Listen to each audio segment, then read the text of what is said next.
Assalamualaikum warahmatullahi wabarakatuh. Halo semua, perkenalkan nama saya Hera Aistiwati dengan NIM 8561026649. Kali ini saya akan menjelaskan tentang sistem perencanaan dengan mata kuliah praktikum IPA DSD.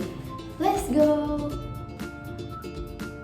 Apa itu sistem pencernaan? Sistem pencernaan adalah kumpulan organ dan juga struktur yang bekerja bersama untuk memproses makanan, menyerap nutrisi, serta mengeluarkan zat sisa dari tubuh. Prosesnya dimulai dari mulut, di mana makanan dikunyah dan bercampur dengan enzim dalam air liur, lalu lanjut ke kerongkongan, lambung, usus halus, serta usus besar.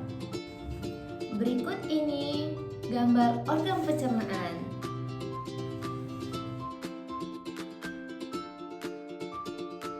Selanjutnya ada mulut. Mulut adalah bagian awal dari saluran pencernaan pada manusia dan hewan yang berfungsi untuk mengunyah makanan, berbicara, serta juga sebagai tempat masuknya udara saat bernafas. Fungsi gigi, struktur keras dalam mulut yang digunakan untuk memotong, mencabi, dan mengunyah makanan. Fungsi lidah, organ otot yang fleksibel, berperan dalam mengecap rasa, membantu, mengunyah, dan menelan makanan. Selanjutnya ada kerongkongan. Kerongkongan adalah sebuah bagian dari saluran pencernaan yang berbentuk tabung panjang dan berfungsi sebagai penghubung antara organ faring dengan lambung. Fungsi lapisan otot terdiri dari otot rangka di atas dan otot polos di bawah untuk mendukung gerakan peristatik. Fungsi mukosa adalah sebuah lapisan paling dalam yang melindungi dinding dari sebuah gesekan dari makanan. Selanjutnya ada lambung. Lambung adalah organ berbentuk kantung yang merupakan bagian dari sistem pencernaan manusia. Lambung berfungsi sebagai tempat mencerna makanan secara mekanik dan juga secara kimiawi. Fungsi fundus adalah sebagai tempat penyimpanan udara atau juga gas yang tertelan bersama makanan. Fungsi pilorus untuk mengatur aliran caimin dari lambung ke usus halus melalui sphincter pilorus. Selanjutnya ada usus halus. Usus halus adalah bagian dari sistem pencernaan manusia yang berupa saluran panjang berbentuk tabung yang terletak di antara lambung dan usus besar. Usus ini berfungsi untuk mencerna makanan. Fungsi duodenum untuk melanjutkan pencernaan makanan khususnya untuk pencernaan kimiawi.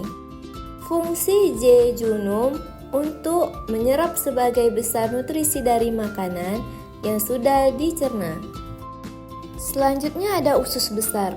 Usus besar adalah akhir dari saluran pencernaan manusia yang berfungsi untuk menyerap air dan juga elektrolit dari sisa makanan serta membentuk dan menyimpan fases sebelum dikeluarkan melalui anus.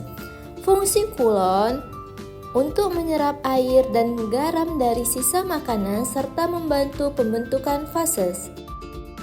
Fungsi rektum berfungsi sebagai tempat penyimpanan sementara feses sebelum dikeluarkan melalui anus. Selanjutnya ada anus. Anus adalah bagian akhir dari sistem pencernaan yang berfungsi untuk mengeluarkan sisa makanan dan kotoran atau fases dari tubuh.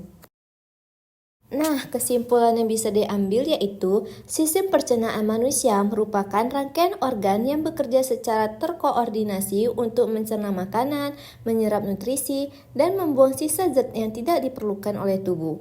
Proses ini dimulai dari mulut, dilanjutkan ke kerongkongan, lambung, usus halus, usus besar, hingga anus dengan bantuan enzim dan cairan pencernaan.